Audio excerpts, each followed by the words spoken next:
Tonight is one of the more important topics that we could possibly be discussing.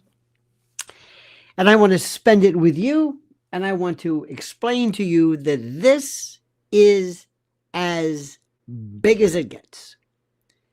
Absolutely crunch time, serious. And I want you to understand that while I love so many of the topics that we all share, so much, I am absolutely enamored by the complexity and the various nuances of all that is Candace and Erica, TPUSA. You do realize that we cannot stay on that topic forever. It's fun. It's great. She's going to go bye-bye.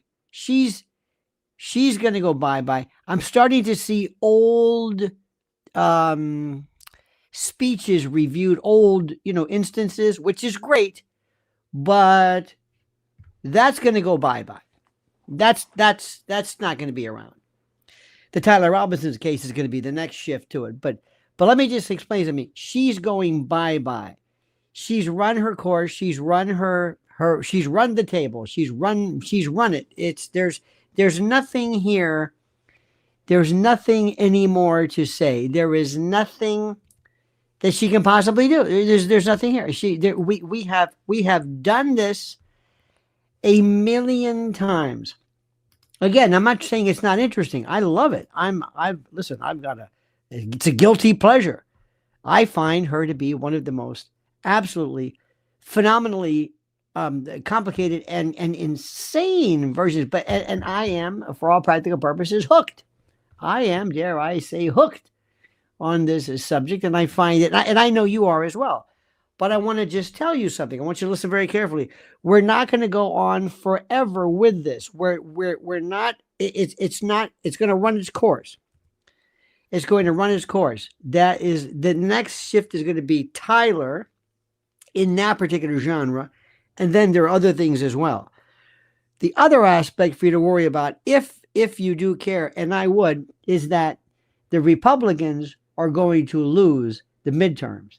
And if this keeps going, the next election. And if it comes back, if these people come back, think of the Democrats as a herpes infection that comes back with a roar. If it does, we're doomed. Okay. And all of this stuff, because it's kind of fun now, because we have breathing room, because the good news is that no matter what you think of President Trump, the good guys are in charge. Not the best guys, maybe, but the good guys. You hear what I'm saying? If he and the Republicans don't win, I don't know where you're from. We normally don't talk too much about this, but I'm going to tell you something. Listen to what I'm telling you. This is Grandpa here. This is not kidding around. You better get really worried big time, because if those people come back, if those hillbillies come back, those lefties, it's over with. And they are ready to come back. And when they do, you are going to see, oh my God, censorship, everything that you saw before. Get ready. Get ready. There's Heather. Hello, Heather. Heather's a new member. Welcome, welcome, welcome, fine lady. Okay? Let me say this to you. Towards the 2020 election, before the shenanigans started, I was saying, and I was seeing right off the bat, Trump is not doing this thing right. We're going to lose this thing. And we did. People got very upset with me. And some people would say, I don't want to listen to you because I don't like what you're hearing. Okay. I thought, well, I'm sorry, but I'm not doing a kind of a nursery school. Not that you are, but I would tell them and say, I'm not here. This isn't a Chuck E. Cheese where I'm here to, I'm telling you the truth. And there's something that's really happening right now, which is the most important. You are a part of a revolution. You are somebody, you may not be a Republican. I'm not a Republican. I'm a registered independent, not a member of any party. I'm not Nope, it's not me. It's not my thing. But if you stand for the things, for the ideas that Candace stands for, and others, and Tucker, and I think we have a certain commonality. The only available party of the two is the Republican Party. That is crushing. The president, I don't know what's happening with him. I don't know, and I want to share this with you. I want to start off by saying that I've always liked him. I want to make Trump again. I want the Donald Trump from before. I don't know who this is. Sometimes I think maybe he's realizing that, because I think he is surrounded by cowards, by quislings, by traitors, by Benedict Arnolds, by people who sold him a bill of goods regarding geopolitical nonsense. And I'm telling you, I absolutely, positively am worried. Mad Fred said, I enjoy your logic and content. Thank you, Lionel. Thank you, sir. It is possible for us, and thank you very much, Fred. Seriously, it is possible for us to continue with this, but understand what's going on here. And we have to understand, and we also have to recognize that we have to have many, many plates going. Like Eric Bren in the old days. Remember the guy from Ed Sullivan? He had a stick and a bowl, and we have to have many, many of these things going. Listen to me. Let me have your word. We'll be able to talk about Erica, but remember, she's going bye-bye. You do know that. There's no, people are so into this. You notice how many new people there are? New people analyzing her. Sonia says, hi from Perth, Australia. I watch you every day. God bless you. Thank you, Sonia. Thank you so much from Perth, Australia. Our Aussie friends. Thank you immensely. That means so much to me. And by the way, we have a lot of things, Sonia, even though we're not necessarily in the same government. I think we have the same ideology. And I think we had to look sometimes at Australia and Canada to see what the hell happened to these people. I don't want that to happen here, because you're a fine lot and we love you. Now, let me tell you what happened today.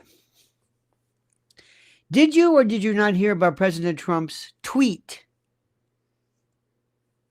regarding this? Did you see this tweet? Now, you can't read this damn thing. How are you supposed to read it? What the hell is that? I'm going to read it for you. This made me think, what are you doing? Somebody needs to talk to our friend and say, wait a minute, let me read this to you, okay? I know why Tucker Carlson, Megyn Kelly, Candace Owens, and Alex Jones have all been fighting me for years, especially by the fact that they think it is wonderful for Iran, the #1 state sponsor of terror, to have a nuclear weapon, because they have one thing in common: low IQs. Okay. I can assure you, Mr. President, #1, they do not have low IQs. They do not. #2, the #1 state sponsor of terror to have a nuclear weapon, that is not you. Those aren't your words, sir. Somebody's writing that for you. That line, that's not your words. Somebody's writing that for you. That will go out with, it's better to have them, it's better to fight them there than here. The smoking gun could be a mushroom cloud. They hate our freedom. That is an old tropism that has been used forever. Because right now, as of this adventure that we're in, Iran is stronger than ever. They're going to get a nuclear bomb, if not multiple ones. They run the Strait of Hormuz. And not only that, they didn't get rid of the ICBMs. They're stronger than ever. You do know that, right? Let me just tell you something. This you do know this. This has been, whether you like it or not, a colossal failure, because he's listening to people who don't necessarily have his best interests at heart or ours. Let me continue. They have one thing in common, he says, low IQs. They're stupid people. They know it. Their families know it. And everyone else knows it. They've all been thrown off television, lost their shows, and aren't even invited on TV because nobody cares about them. They're nut jobs, troublemakers, and will say anything necessary for some free and cheap publicity. Let me stop right there. This is something, I think you know this, and let me get this down here, because you just can't read this damn thing. You do see what people are doing, right? They still don't understand what we're doing. Have you met people like that who say, "What are you doing?" This is the most important venue. Speaking with you right now is the most powerful message, the most powerful venue, the most powerful stage there is today. I can speak to you more like this, and it keeps going on. It's not evanescent. It's not transitory. It's not ephemeral. When I say it, it's recorded and it keeps going. There's nothing like it. Television is dead. Cable is really dead. It's decomposing. And conventional, I'm telling you, conventional, whether it's terrestrial or whatever you want to call it, talk radio, and radio in particular, better understand that they've got to be the best. They've got to be the best. Because what we're seeing right now is so exciting, so effervescent, so wild, so clinically dangerous that people love it. And the president is one of those people that says, well, I like the old days of a newspaper, and I'm going to put on Fox News, and I'm going to see what Jesse Waters is saying. I don't know what to tell people. I don't know what to tell. I don't know what to do. I'm going to stop and tell you. In the world of Mrs. L was in Broadway, and in Broadway, there were people who lived in the old days when they went to Sardi's for the reviews, and then somebody ran across the street to the New York Times, and they had Ben Brantley's review or Isherwood, and it's just, they're living in the past. Eric Barlow says the Republicans have always been a Big Tent party. The only thing they're agreed on is slavery. The only thing they ever agreed on is slavery is wrong. They couldn't even agree on how to end it. Two things. Remember, you bring up a very good point, Eric. The Republican Party, when they had their convention, the first time ever in Philadelphia in 1856, I believe it was, or no, 65, or anyways, one of the two, 56, 65. There were two positions. They called it the twin pillars of barbarism. And it was polygamy, it was the Mormons they hated, and slavery. That was then. That's interesting, but that Republican Party has nothing to do with this. Lindsey Graham, Ted Cruz, Mike Johnson, they are bought and owned by, not AIPAC, big tech. You can't believe this. We'll get to this in a moment. Did you see Melania today talk about Epstein? We'll get to that in a moment. You see what's happening right here? Somebody is not paying attention. Somebody is not watching what's going on. But let me go back to the president. And this pains me. He calls them nut jobs and troublemakers, and we were kicked off of TV. Now they think they got some clicks because they have third-rate podcasts, but nobody's talking about them, and their views are the opposite of MAGA, or I wouldn't have won the presidential election in a landslide. MAGA agrees with me and just gave CNN a 100% approval rating of Trump, not hand-flailing fools like Tucker Carlson, who couldn't even finish college. He was a broken man when he got fired from Fox, and he's never been the same. Perhaps he should see a good psychiatrist. Or Megyn Kelly, who nastily asked me the now famous only Rosie O'Donnell question, or crazy Candace Owens, who accuses the highly respected First Lady of France of being a man when she is not, and will hopefully win lots of money in the ongoing lawsuit. Actually, to me, the First Lady of France is a far more beautiful woman than Candace. In fact, it's not even close. Or bankrupt Alex Jones, who says some of the dumbest things and lost his entire fortune, as he should have, for his horrendous attack on the families of Sandy Hook shooting victims, ridiculously claiming it was a hoax. These so-called pundits are losers, capital letter. And they will always be. Now, fake news CNN, the failing New York Times, and all of the other radical left news organizations are hailing them, a lot of quotes, and giving them positive press for the first time in their lives. They're not MAGA, they're losers, just trying to latch on to MAGA. As president, I could get them on my side anytime I want to, but when they call, I don't return their calls because I'm too busy on world and country affairs. After a few times, they go nasty, just like Marjorie Traitor Brown. But I no longer care about that stuff. I only care about doing right for our country. MAGA is winning, and strength is not allowing Iran to have nuclear weapons. MAGA is about making America great again. And these people have no idea how to do that. But I do, because the United States is now the hottest country anywhere in the world. President Donald J. Trump. I don't even know where to start with that. I don't know what to tell you about that. I don't know. I don't even know where to tell you. I don't know where to tell you this. I don't know how to tell you.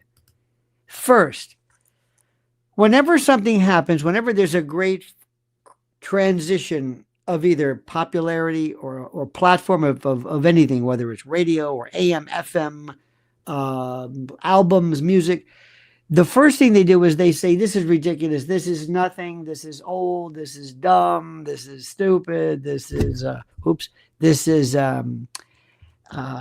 they don't understand this. I don't watch cable news. I'm not a kid. I'm your grandpa. I'll be 68 in August. I'm not a kid. I'm one of these kids. I love AI. I love this. I don't watch cable news. I couldn't tell you. I haven't physically touched a newspaper. Maybe at the shoe shine place. I don't know. Maybe that's it. I don't believe in parties. I don't believe in any stuff. I believe in the Constitution. I believe in you. I'm hooking my future onto you. You're it. You're the future. I'm not just saying that to be gratuitous. I'm telling you. This is the rest. They can go over there. They can go. I don't care about them. I see what's going on with you. I don't follow you, but I listen to what you pay attention to. Because you're the future. You're the party that's going to blow everything up. I see it. I know what I'm talking about. And you're able to recognize authenticity more than anything else. And if that authenticity happens to be from a party or not, or maybe veers from something, you don't care.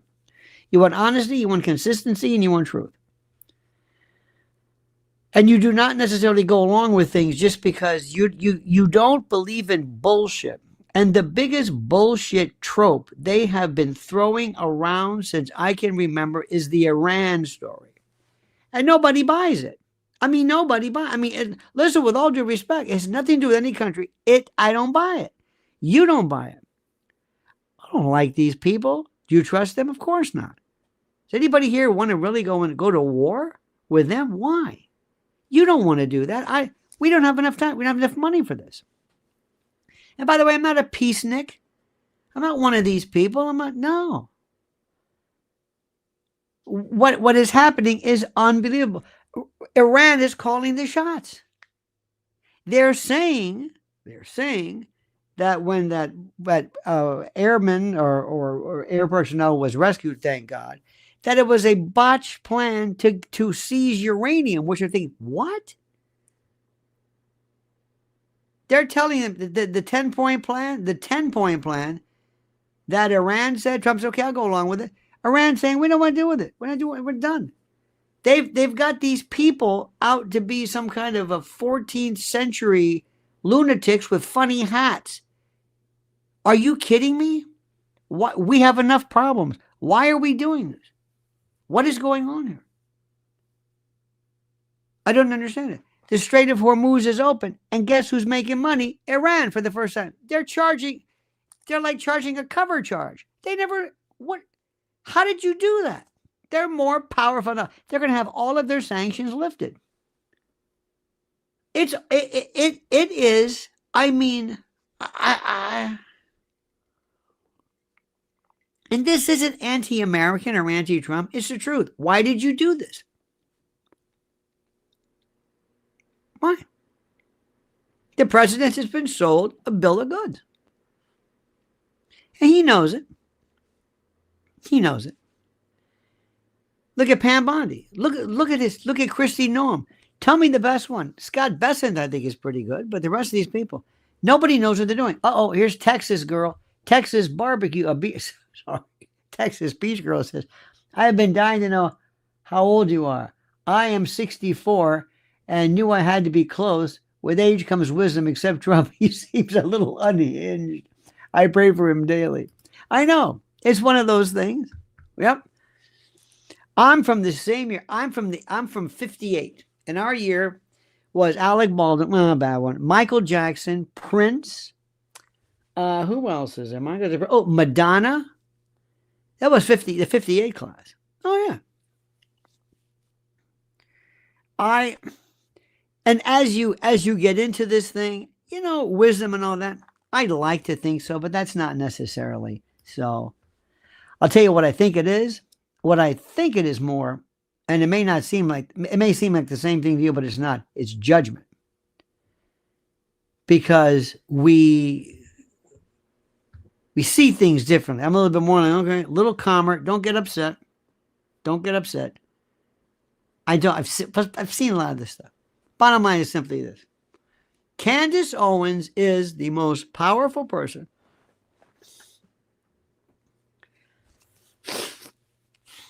Let me try something new. When you have a restaurant, do you want to have the same people show up every night, or do you want new people? Do you want to keep the old ones and you want new people, right? Right? You want to keep your clientele, but you want new people. You want new people to come in. And the way you get new people to come in is don't insult the new people. Now, the people who like President Trump, these are old proto-paleo Republicans, conservative. The word conservative, you can argue about them. I don't know. Rush like that. Rush was a good guy. Used to work with him. Good man. Good man. Very revolutionary. Far more than Trump. Rush was the hottest thing anybody's ever seen. But he was different. He tapped into something. And there were some others. Before that, it was William F. Buckley. He was a conservative. Barry Goldwater before that. That's kind of very interesting. And Barry Goldwater, by the way, later on was very, very rational. But the term doesn't work. I don't know what conservative means. I don't know what it means. I don't know what it means. But what I've noticed with you is this. You've had this thing called truth. And I saw the way you reacted to Candace. And Candace is absolutely perfect. Tucker Carlson is absolutely, positively one of the most powerful voices around. Smart as a whip. Tucker, Megyn Kelly, I don't know that well. I don't really watch. She's very good. But listen, I've got nothing bad to say about Megyn Kelly. I don't have anything bad to say her. I can critique and all that bullshit doesn't matter. Who cares about them critiquing? But she's more kind of Entertainment Tonight, sort of. I mean, she wants to cover broad things. Alex Jones, sometimes he has his moments. Sometimes he's had his moments. And I will always defend him because of what he did. He was the most important. Before some of you might have been around, he was here first. And nobody was doing it. I mean, nobody. There were people, remember, in the world of radio, Father Coughlin years ago. Oh, my God. Coughlin, depending on where you're from. Oh, my God. Biggest one ever. A little crazy, but still. Alex has a mind like a steel trap. Alex remembers every story, every report, everything. Alex is different. I don't care. Listen, let me explain something to you. Tell me what you feel. I don't care if you yell it, if you scream it, if you say it softly, quietly. I don't care how you say it. Tell me. I listen to what you say, not how you say it. The how means nothing to me. Candace is the smartest of the smart. She's so tip of the spear. And Tucker is a little old school, but he's breaking out. He realizes kind of, what am I? Because I think historically, he always felt moored and tethered to that, again, that paleo kind of old-fashioned traditional conservatism. I think with his father, who may or may not have been in the CIA, most people think he is, he kind of got away from it.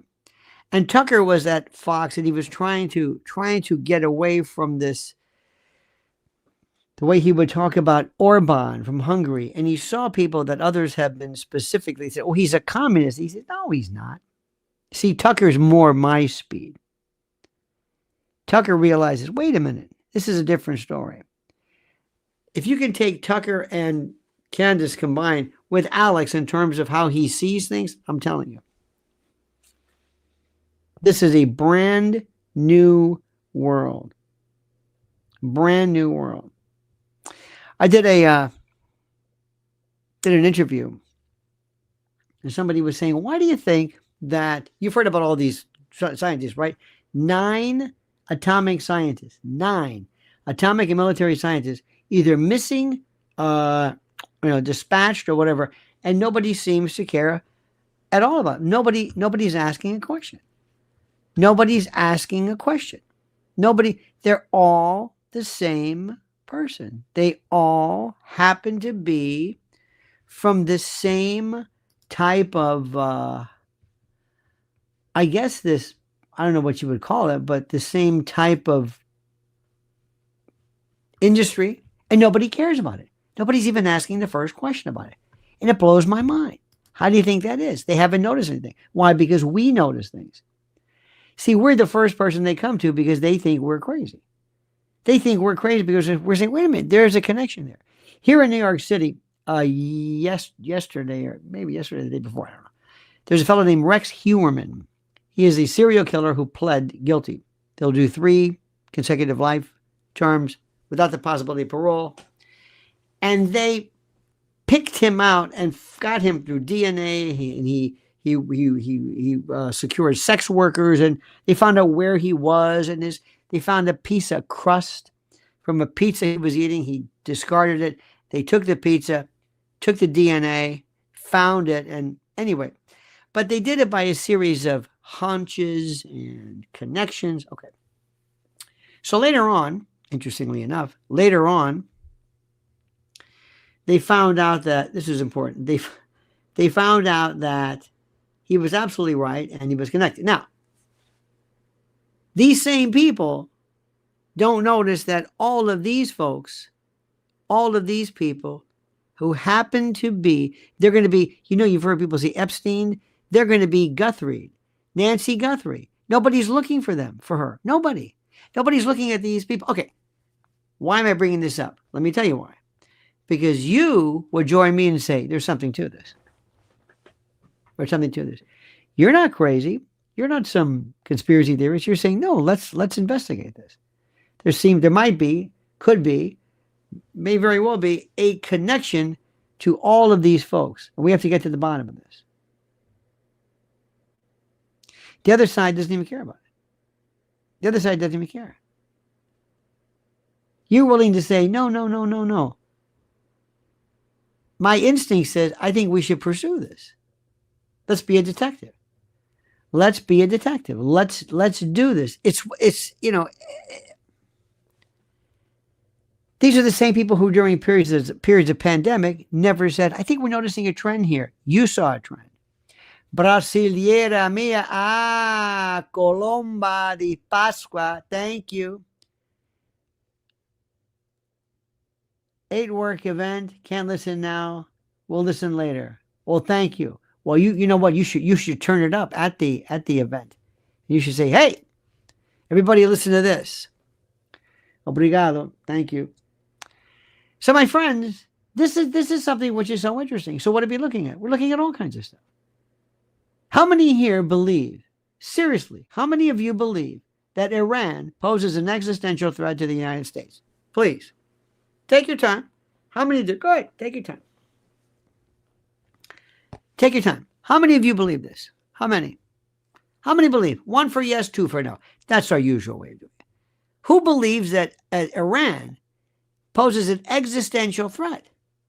I'm not saying you should trust him or you should like him or I want to move there or anything. But I mean, we're going to say, stop what we're doing and get them. Bomb the shit out of them because they might and because they say terrible things. They say terrible things. They had a picture of somebody burning an American flag. Well, say no more. Say no more. Let's go there and burn. Let's blow them up. Look at this. Come on. How many of you believe that we should stop what we're doing? Okay, there's one. There's one. How many believe this? Go there. And American men, women, treasure, material, all this. How many people believe that? Nobody. Nobody. Nobody. Look. What are we, communists? Are we? No. Now let me ask you something. How many of you believe in using military power, military force, military men, women, if somebody poses an existential threat? Yeah. Yeah. Oh, yeah. How about somebody might get a nuclear bomb? That's an interesting one. I think we should work with that. IAEA. I'd get somebody like Scott Ritter. I think Scott Ritter is probably the best when it comes to that. He knows that better than anybody because he was an inspector. He was an inspector. That's what I would do. This is exactly who he was. He was a weapons inspector. I don't know how to say this other than you've got to be kidding me. So what's interesting is that where is this? So many people like Joe Kent, by the way, Joe Kent, Massey, others have said, no. There was a fellow, Mike, oh God, what was his name? He was the lone, from Alaska, the lone congressman, I believe, who was against the Vietnam War. People who took Bob, Gore Vidal's grandfather was against World War I. Takes guts to do this. I'm not against war. If I need to, I'm against. It's like amputation to me. I'm not against amputation, but wait a minute, we got to do this as a last resort. Why are we doing this? How many of you believe in the sanctity, in the honor, the tradition, the reverence, the beauty, the respect of the number one day in all of Christianity? Easter. Not Christmas. Easter. That's it. Without Easter, you're just, I don't know what you are. I guess you're back to Old Testament or something. Maybe we'll be Jewish, I guess. I don't know. What did you think, honestly? Did you approve, yes or no, of what the president wrote? Using language, effing this and in that tweet. Did he write this? That Truth Social on Easter? Is that the language of the president? Is that the deportment of the president? Is that the way the president speaks on Easter? Easter. I grew up and you had to say what you want. This was a day of, this was solemn. Remember when you put on your Easter best, you put on your suit and your tie, and they always give like boys like bow ties. I'm like, I'm not going to wear this. Yes, we're going to go. Yes. People from all over the world said, what is this? It was embarrassing. Putin wouldn't do that. But nobody does that. Nobody in NATO. Zelensky doesn't do that. I don't even think Stalin would have done. I don't think, and I don't want to bring up Hitler, but you should have seen some of the stuff he had to say about Christianity. You would swear it was written by a, what is that all about? Was that done on purpose? Do you respect that? Did you approve of that? Would you say that? What's going on here? Did he write that? Did somebody write that for him? Why? Why are we doing something? Why are we embarrassing ourselves? We look crazy. We look crazy. Were you proud of that? Look, it's not the end of the world, but I'm saying I don't understand it. And then you have this Paula White. Have you seen this woman, this glossolalia? People who speak in tongues. What is that all about? This evangelical, this is his muse or something. Who's doing these, you know what they always sound like? I'm sorry, forgive me. Like a Tarzan movie. Remember the Tarzan movies? Ungawa. This, what are these natives speak? This isn't a language. They're from Newark. Who are these people? That's what it sounds like. Our good friend Maria says, hey guys, Lionel, I watch you every day and appreciate your knowledge and wisdom. How did you learn Spanish? Well, I'll tell you, being from Tampa, Florida, and having relatives and just hearing my whole life, my grandfather, and you just hear it. And but it has a very distinct Cuban accent. That's why when Cuban food came along, that's when I realized people are going to love that. So I don't understand why the president's doing this. Why are you doing that? We must act respectfully. We're the United States. We're the best country in the world, right? We're supposed to have some decorum. I don't like that. Listen, I'm not a prude. I am not a prude. I am not a prude. But you know what you want? Biden may have been horrible. Biden may have showered with his daughter. He may have smelled little girls' hair. He may be a real creep. Oh, and by the way, you see where Hunter wants to challenge Don Jr. and Eric at a mud wrestling or something. Eric says Paula White is a world of faith heretic. I don't know what she is, but she's an embarrassment. She's an embarrassment. She really is. I had a friend of mine. I still have a friend of mine. He's a wonderful man. His name is Herman Bailey. Herman Bailey is one of the holiest men I know. He was television. He says he's not an evangelical, but he's a devout, holy man. Just a wonderful man. He and his wife Sharon. And he and I were talking about the way people would when you're doing the speaking in tongues stuff, I know it's possible, but it comes across as corny, and it mocks Christianity. It mocks Christianity. You don't need to do that. There's nothing funny about it. It's a beautiful idea, and I don't understand this. Why are you doing this? And with all due respect, Mr. President, I can't speak for you, sir. I don't know, but I never got the impression you were overly pious. It's okay. Reagan wasn't. Obama wasn't. But let me tell you about Biden. Biden never cursed like that. I mean, you might have said, not like this. This makes people feel that maybe he's losing his mind. And I don't think he is. It's embarrassing. You see, when you want to scare people, sometimes there are these people who are so understated. They're very respectful.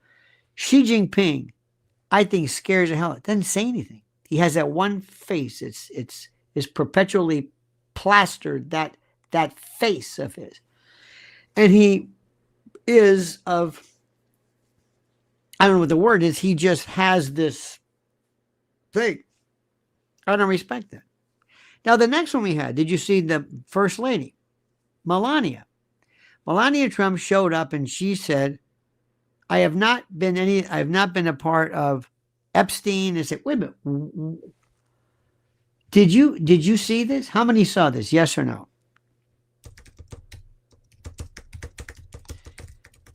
Did you see this? How many saw it? Yes or no? I'm going to try to get the actual statement here. Let me see the original. I don't have the original. Maybe somewhere. I don't understand the purpose of this. I don't know. They said very well, and I don't believe this. Let me tell you what people are saying. They're saying that the president may not have known about this. I'm thinking, I don't think so. I don't think she just pulled this together at the last minute and said, "Oh, by the way, I'm gonna go on TV." But my question is, did you think when you saw her, if you saw her, did you not approve of it, but do you think she helped herself? Do you think she helped herself? Did you hear that? Do you think she helped herself? What was she trying to? She said basically she was not, had nothing to do with Epstein. They were friends. They kind of knew each other. She's calling for some type of a hearing with victims. Well, that's what people have been asking for. And the president pretty much said no. It was inconsistent. It came across. You have to watch this. You have to watch her countenance. I think she's a good woman. I think she's honest. I don't think public speaking is her forte, as it's not because of any accent, but I just don't. Some people are public speakers. They like it. Others aren't. Has nothing to do with her sincerity or her competence. But it's almost like she feels I got to clear something.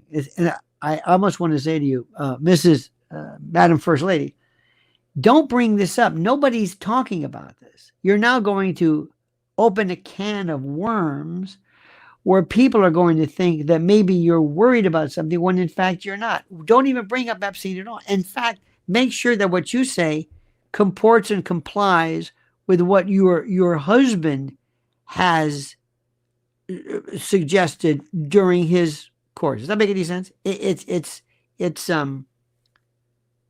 very, very different. Weird. I don't understand it. There has to be a coordination of this.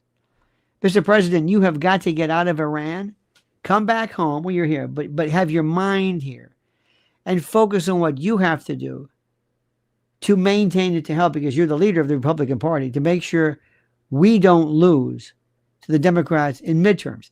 And we know that big tech is going to spend millions on races. They want to flip the House. And if they flip the Senate, they will convict him. They will impeach him and get rid of him. They will speak. If they...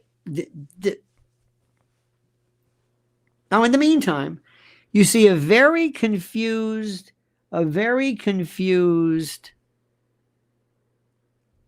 J.D. Vance. I don't know where he is in this. I want you to do something. I think it was Maggie Haberman. I want you to listen to me, and with a tone, with a grain of salt, I want you to go back, and I want you to find out the particular piece. New York Times did a great piece. Again, it could all be true, false. I don't think so. There's a lot of quotes, a lot of stuff that seems like this is really serious. And the message was nobody in his party, nobody wanted anything to do with this Iran thing. Nobody wanted this. Nobody. It's not necessary. Seize uranium and no. Why are we doing this? What's the point? And meanwhile, Hezbollah is just, I'm going to say this with all due respect. I don't think the president intuitively understands that part of the world. I don't think he does. And I think he is told and he is fed a line of stuff. And I think that he believes there is good and evil, and that we are good and they are evil. And what they did was trespassorially going into killing heads of state of Iran. If somebody did that to us, it would be war, absolute war. How have they contained themselves? Why haven't they allowed these spy networks and these cells? Why haven't they let them go? Texas beach girl, she's younger than me. She's a youngin'. Says the Tea Party lost momentum. Now MAGA is losing interest. I am hopeful a new movement will take up the slack. America is worth saving. We are it, Texas, and thank you. We are it. I don't want to call myself a Republican. I'm not a Republican. We need a name. What do we call ourselves? What do we call ourselves? I'm going to say something that sounds pretty highfalutin, but I'm going to say it. See if you agree with me, because it's a word that you use all the time when you talk to me. You say it. Truth. We're the truth party. In 9/11, when 9/11 came, those of us led by, in many respects, Alex, who had the guts to do it. I was there for that 25 years ago when nobody in New York, oh my God, they thought it was heretical. We were called truthers. I thought, that's odd. That's a pejorative. Yeah, you're a truther. Oh, maybe. But what's wrong with truth? Also, we're into realism. Realism is a fascinating story. Realism is, and you hear Mearsheimer use the term, and it's a wonderful concept. And when you talk about it, it sounds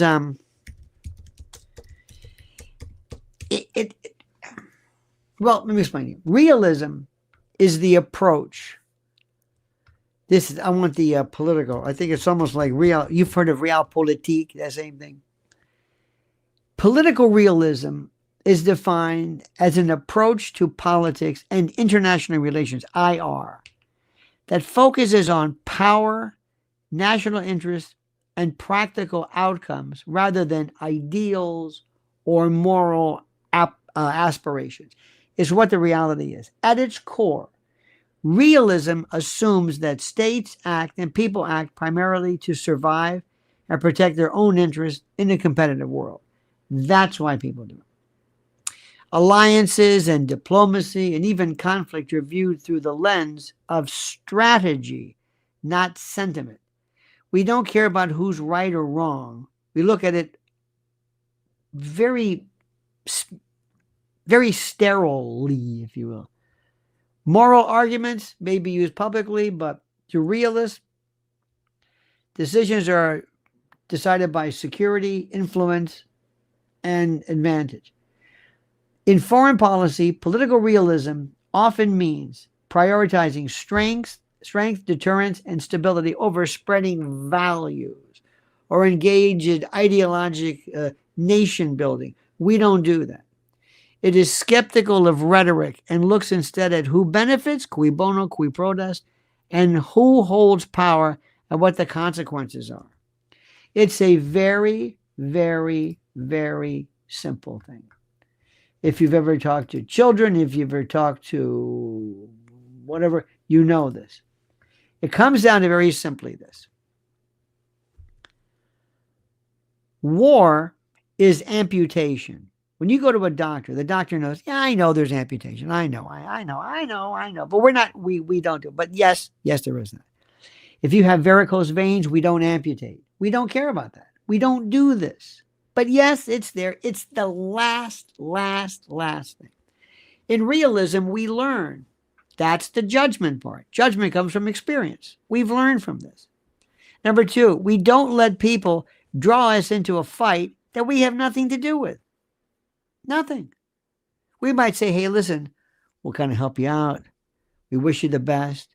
But that's your beef. Nobody helps us. Nobody. We're on our own. The next rule is we don't want to make new enemies. It's bad enough. People hate us. You know that, right? And sometimes I'm thinking, I can kind of see it. Because we act like dicks, like drunken, boorish. And I'm sorry, Mr. President, I love you, but that thing on Easter, that really hurt. And I thought to myself, it hurt me because you're better than that, sir. You're better than that. You're supposed to be a man of class and gold and gilt and, class. It's a very simple thing. It's a very, very, very, very, very simple thing. That's my politics. Very simply. Sometimes we try to apply morality, but we got to ask ourselves, does it really work? And here's the thing which is the most important. When it comes to these ideas, yeah, we believe in morality. Yes, we believe in morality. And we believe in certain things. Absolutely. But the problem that we have, and what's important to know more than anything else, is that sometimes those ideas that we have don't really lend ourselves. Look, there are some things that we need to get over. You maybe feel very strong about pro-choice. I understand that. About capital punishment, about UFOs, or about the Middle East or Israel or whatever it is. And you may have these feelings, and they're great and they're powerful, and that's wonderful. Wonderful. But we got to ask ourselves the question, do we then move into war to support that? Do we go into war to support that? Does that make sense to you? Do we risk our men and women? Do we risk our men and women for what exactly? I say no. Only under the most extreme of circumstances, the most extreme, do we do this. We use everything we can. We use diplomacy, we use money, we use other people. We don't do that. We believe in America first. We believe in the Constitution. This isn't just some joke. I can't say this enough. And what's happening right now is I see a schism. I see a very serious problem happening in this party. And I see this group, No Kings. Let me tell you about these people. They're organized. Whether it's their organization or Soros or whatever, they're organized, really organized. And they don't speak ill of each other. Biden never said anything about any Democrat. They never talked. Nancy Pelosi never mentioned AOC. Never. They just didn't. We do. We're fractured, fractious. We can't do this. And let me tell you what's the most important. We have to realize what's really important. This Tyler Robinson case means a lot. It means a lot because to some people, they want him to be convicted. Why? Because they think Candace is being convicted. That's all they want. They really don't want to hear anything about the facts of the case. They hate Candace because Candace has told them before, I don't care what you think. And she basically says, blow it out your ass. And that's it. And they hate her for that. Tucker to a certain extent. Tucker to a lesser extent. But Candace looks you right in the face and laughs at you. Basically tells you, I don't care what you think about me. Doesn't matter. And it drives them crazy. And all of a sudden, they pretend that Erica Kirk, they couldn't care less about Erica Kirk. And Erica Kirk is over with. It's over with. They're now going back and rehashing old videos because there's no new stuff. She's cautious. I think it's wise. There's nothing there. She's gone. She's a fool. It's sad. We have to also push to find out. We're going to get to the bottom of Charlie because they killed I use this term loosely, our prince. They killed our future.